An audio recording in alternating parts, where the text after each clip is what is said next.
Generally, when you see separation up here, you know that that's going to connect to the problem down below. But not today. Welcome back to Nate the Hoof Guy.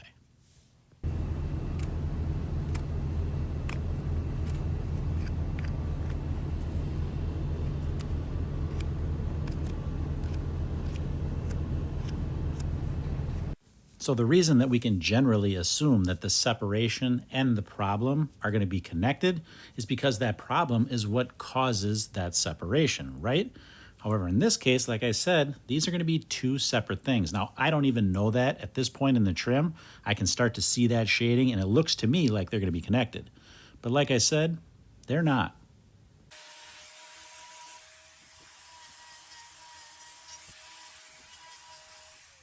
We can see with this mark here, there is some wetness to it, so we know we're on the right track there at least.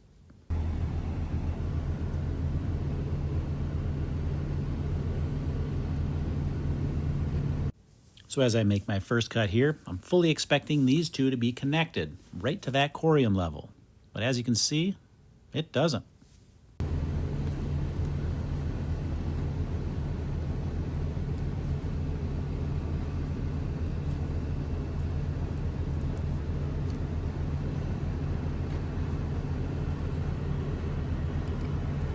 It doesn't take long, however, to figure out what caused this particular problem.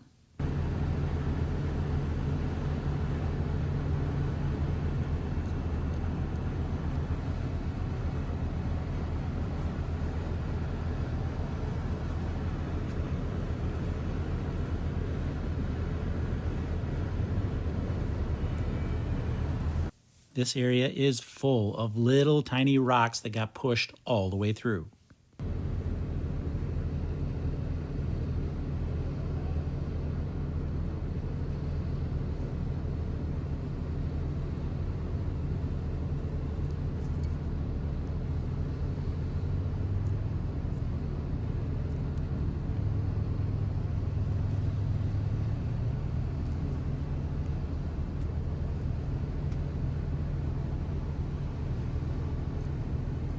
I'm trying to carefully flick these rocks away because I'm not exactly sure what's right beneath that.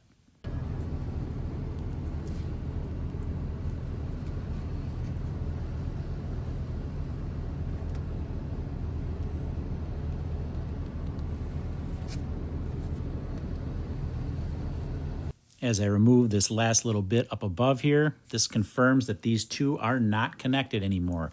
Originally, that little mark up above there, that shading, maybe there was a white line issue there that didn't completely resolve, or where there was still a void in that hoof, and that's what allowed those little rocks to get in that particular area. But I'm not convinced of that because you can see there's a nice layer of hoof horn all the way around that.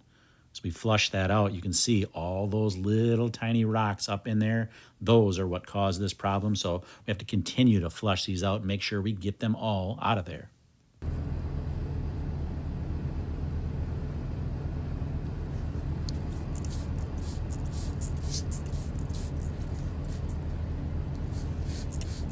The spray I use to flush this out is just my normal chlorhexidine spray. It's an antiseptic, and it is mixed at a concentration of 0.5%. I buy it in a 2%, and I dilute that down. You don't want to have it too strong when you're dealing with lesions and stuff like this. So I dilute that down to make sure it's nice and mild.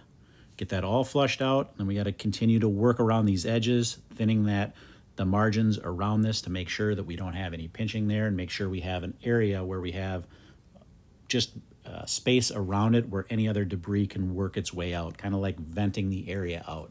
I don't want to have just a hole there because it's just going to fill right back in. So I work these edges smooth, gives a path for anything that might get in there to work its way out without being compacted back into this area.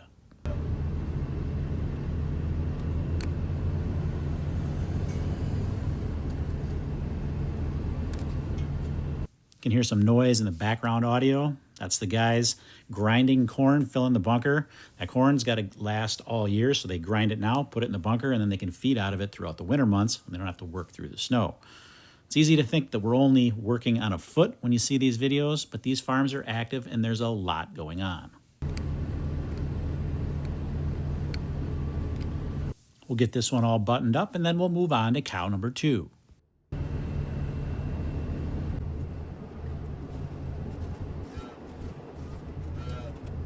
You thought I was going to skip the block, didn't you? No, I just decided to wrap this up since we had it nice and clean already. No sense in flinging any of this debris in there before I wrap it up.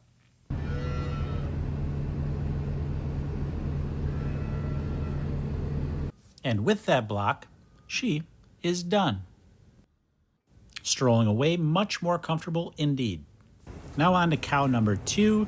When you find this spot in the white line, you have to look no further. You'll notice with this hoof, it's in pretty good shape. It's got good form. It's not very long. It's nice and smooth. That's because this cow was just trimmed 2 months ago. Now, likely that first trim, she probably had a little bit of rotation in this claw. When you have that, you can get these little black dots that form in that white line. However, when you correct that rotation by trimming her, she will begin to produce quality hoof horn underneath there, and that little black dot won't amount to anything. However, in this case, it did. Bacteria was able to travel up that, and now we need to fix it.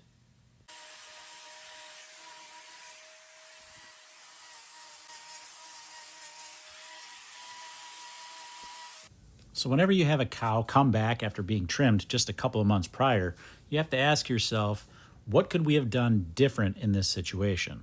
Now here, with these little black dots in the white line, those are judgment call situations, in my opinion. So sometimes they're going to need intervention on that first trim, and sometimes not.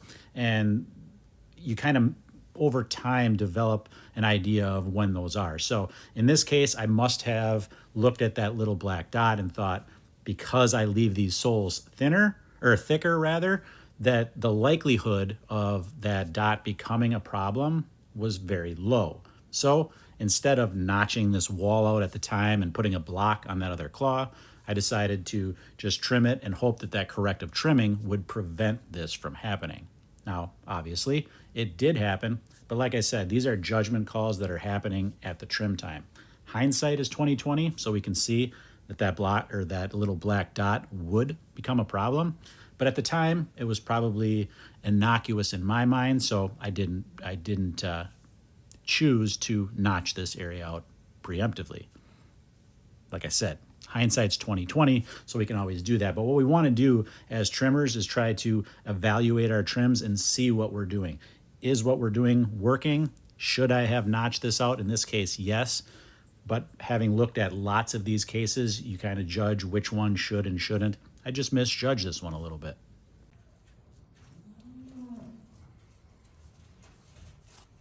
So with this one, just a very small area of corium disturbed, that should heal up quite nicely with very little problem.